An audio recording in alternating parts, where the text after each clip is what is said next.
think I should get started. First of all, I just want to welcome you all and thank you for taking time out of your day at such short notice to be with us here. I wanted to share with you some news that I shared with our governing board, and that I also that echoes a message I sent out to our leaders and our employees and our parents earlier this morning. So after careful consideration, last night I informed our board of my plans to retire at the end of this school year. It is a very challenging decision given the fact that this has truly been the greatest privilege of my life, serving as leader of the Clovis Unified School District. 26 years ago, I came to Clovis and made it my home away from home. I quickly realized that this is a very special place, and frankly, I think it was my belief in this organization, my belief in this community, and the expectations of this organization that prompted me to make Clovis Unified my home. It's never easy to make a decision like this, but as I've been reflecting, our district is on very sound footing, having navigated a worldwide pandemic and looking at the amazing work that our educational team is engaged in, meeting the needs, post-pandemic needs of our students. Already our assessments are indicating that our students, under the watchful eye of an amazing educational team, are already well and truly making their way to being back on track academically and emotionally. This district is also, very prepared to continue to meet the ever-expanding residential growth of the area. Our community passed a large $335 million bond measure in 2020, and that has positioned us to continue to grow as a district and be able to provide the exceptional educational opportunity that we provide to our 43,000 students currently to, an ever-expanding residential community.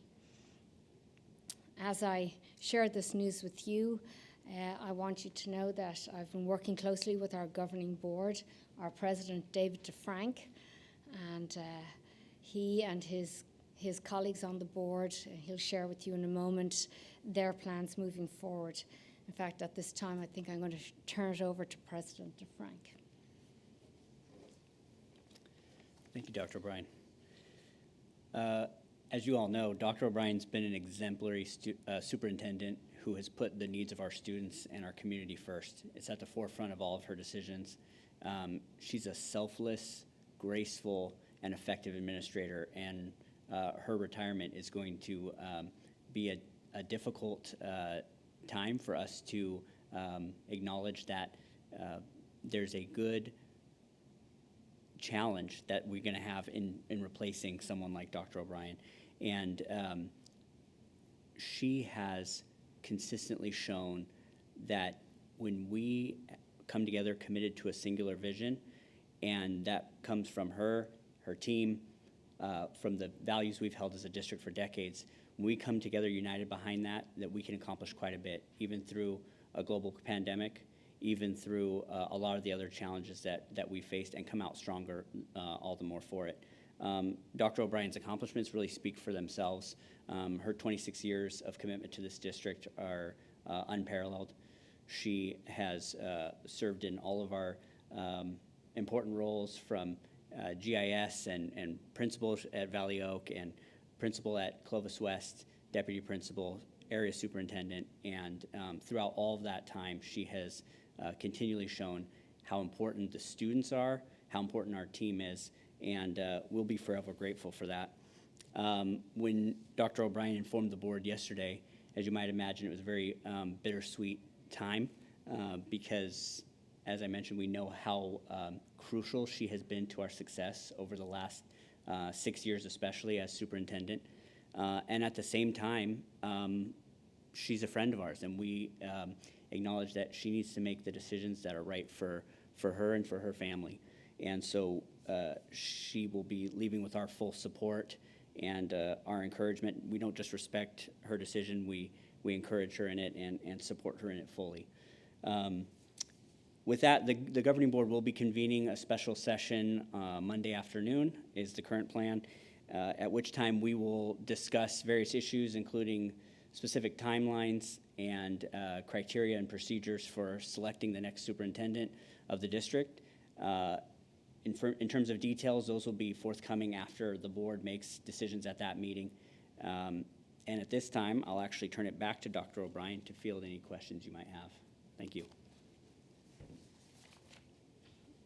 I'll just mention that one of the things that I forgot to mention in my opening remarks is that really the main prompter of me making this decision at this time is, like many people of my age, I'm in that chapter of life where I need to step up and support my family in taking care of an aging parent.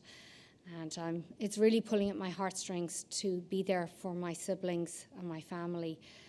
Many of you might know that I have an almost 85-year-old mother in Ireland who really needs the love and care of her daughter. And so that's really what has prompted me to essentially make that decision at this time.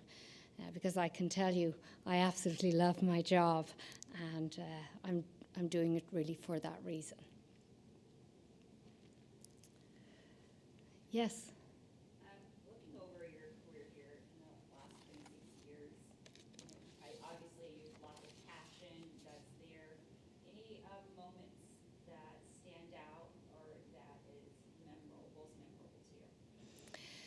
Well, I was a teacher for 20 years, and as Mr. DeFrank mentioned, I really was very privileged to work in various administrative roles over the years. I think truly the greatest privilege has been serving as superintendent, and mainly because I discovered very quickly that really it isn't about a singular person. It's about working with a team, not only working with our community's voice, which is our governing board, but also with an amazing administrative team. And during my superintendency, I think one of the things I've been most proud of is the fact that I was able to carve out time to spend on every school site every year.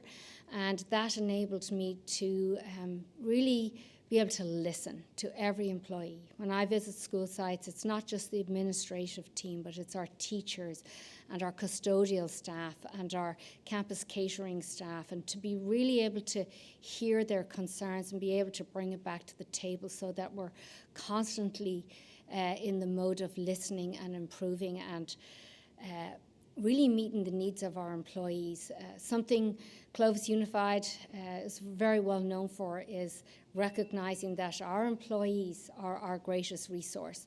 The reason behind our students performing at such a high level in the state of California and actually on the national stage is because behind every one of those students is a teacher, is a counselor, is a bus driver, is the lady who provides their meal at lunchtime. It's just all of these great educators, of whom we have about 7,000, are behind all of those great accolades that our students have earned for themselves and their families and our community over the years. And making sure that we have been there to hear and to listen and to support our employees, that's really been the greatest role that I could have played as a superintendent. Yes?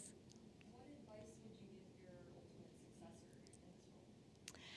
in this role? During the pandemic, I think we talked about grace, the word grace, a lot. And we all had to extend grace to each other. As you recall, there were opinions on multiple sides as to what constituted the best support we could provide to our students, our families, and our employees. And moving forward, we have continued to really lean into that concept of giving grace, so that because we live in a world where the context is very multi-opinionated. And we want to make sure that as we continue to support our employees and provide an exemplary educational experience for our students, that we can extend grace so that we can meet the very diverse needs of essentially 43,000 students and their families. Hi, Ina. Hi. What would be a goal that you won't be able to accomplish that you wish you could? Oh, gosh. Give me a second to think about that.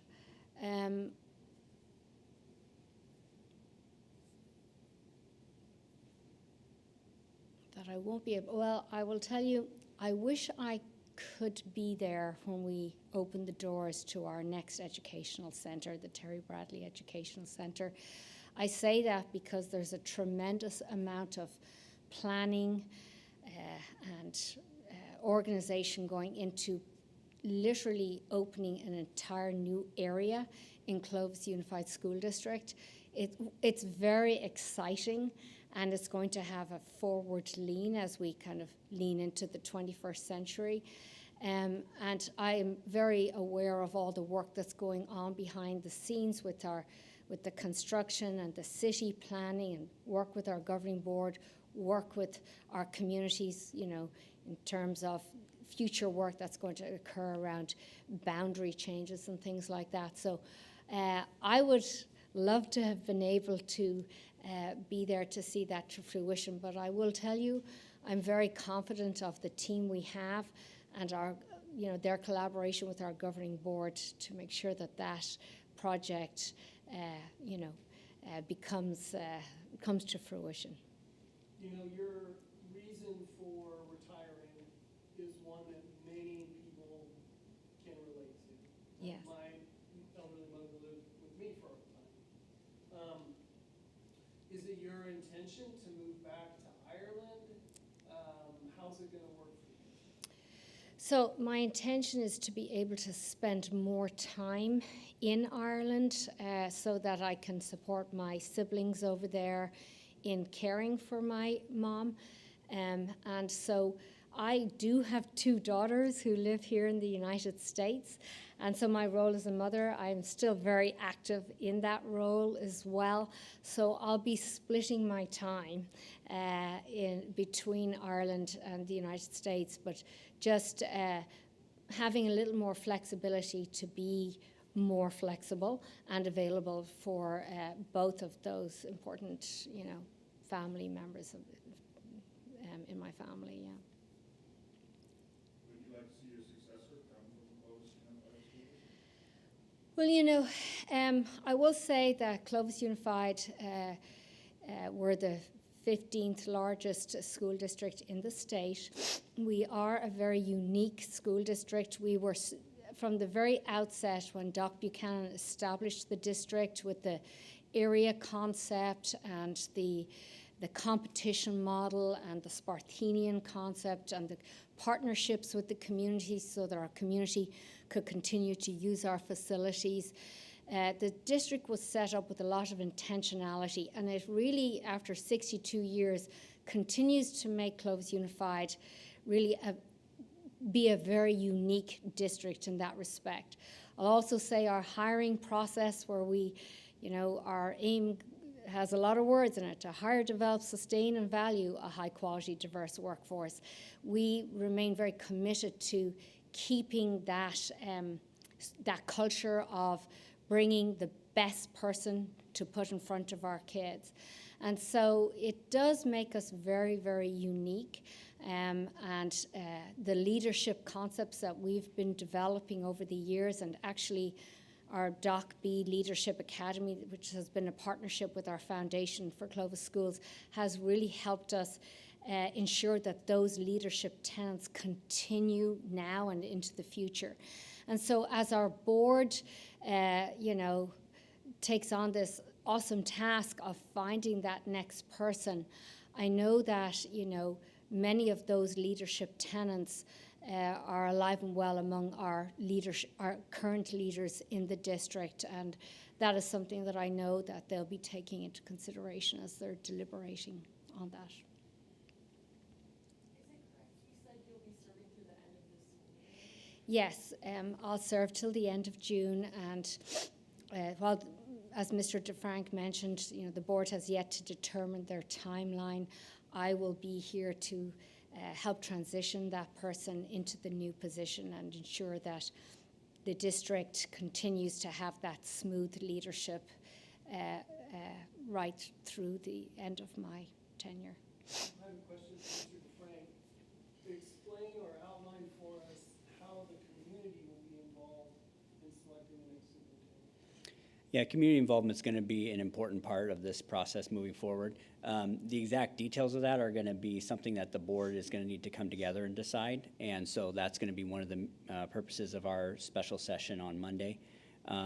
In past efforts to locate new superintendents, there's been substantial community involvement.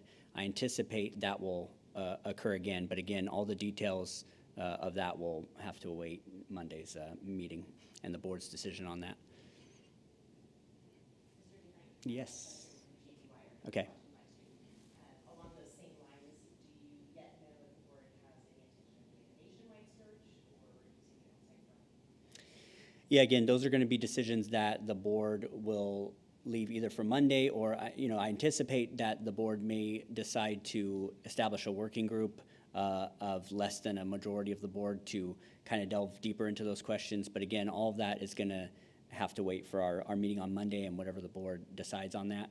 I anticipate that we're going to want as broad of an applicant pool as possible, but as Dr. O'Brien has pointed out, that there are some unique qualities that come from being part of this school district, and that's going to be a factor, as are a lot of others. And even the factors that will be considered are something that is going to be developed through our time with the community. Our community is going to have input in what are some of the specific criteria that we want to look for in the next superintendent. And so we're going to, as a board, try and figure out what's the best way to facilitate that. And that'll be a big part of our discussion on Monday, and probably our discussion going forward at that point. I know this might also be a topic for Monday, but do you anticipate appointing an interim before choosing a permanent replacement? Yeah, again, that is a question that will have to wait for Monday.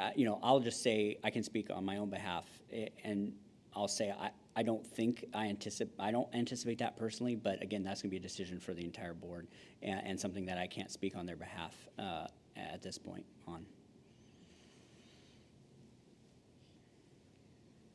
I'll just like to make another comment.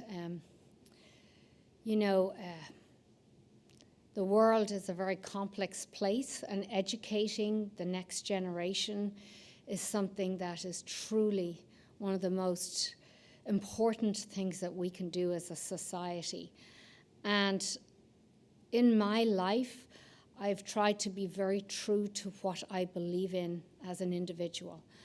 And I think maybe to further answer your earlier question, one of the greatest privileges has been to be part of something that I really believe in, that's worthy of any of us believing in.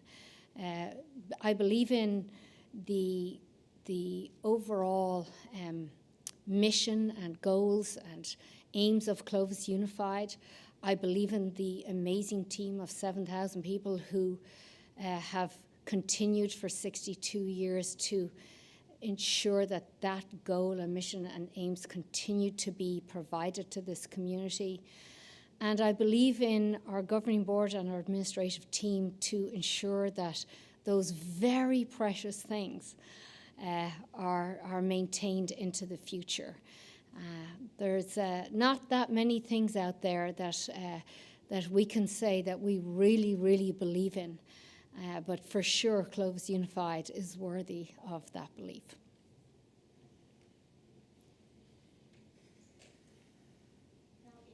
Other questions? We do have a media kit that Patty has for you with just more of what you heard today.